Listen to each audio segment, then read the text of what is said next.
what we find is that the racist hate crime is significantly increasing in areas where the ethnic minority communities are quite small in number and quite isolated.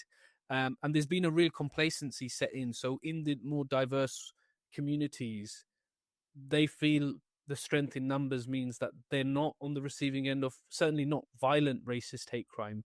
I think there's been a lack of reporting on what's been happening in Belfast, for instance, what's been happening in Merseyside at the moment, what's been happening in the northeast of England, in Essex. But we've regularly had reports, even from close friends, of like a Muslim woman in a headscarf being spat on in the street, being called the P word, being told to, F off back to your country. And it's almost being accepted as normality now.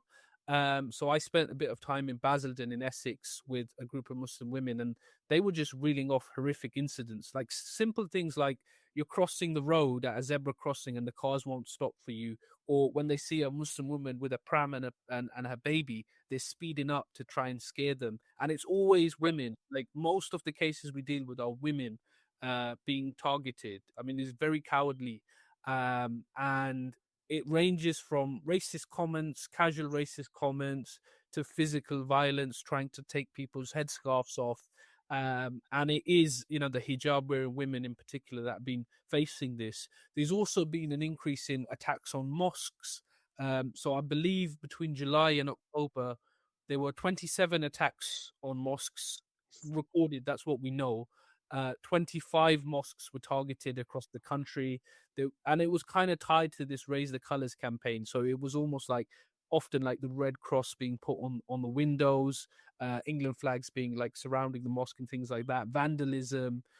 But the scariest part of all of this is the neo-Nazi plots that have been uncovered recently, plots to attack mosques that have been uncovered.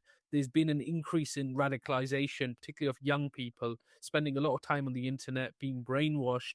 And, as those of us who go to places of worship, we're having to think about things like that now. Every mosque you go to will now have security guards. And people were celebrating the fact that the government's invested, I think, 10 million on security safety for mosques. And I was just thinking we should not be celebrating the fact that we need security guards outside a place of worship.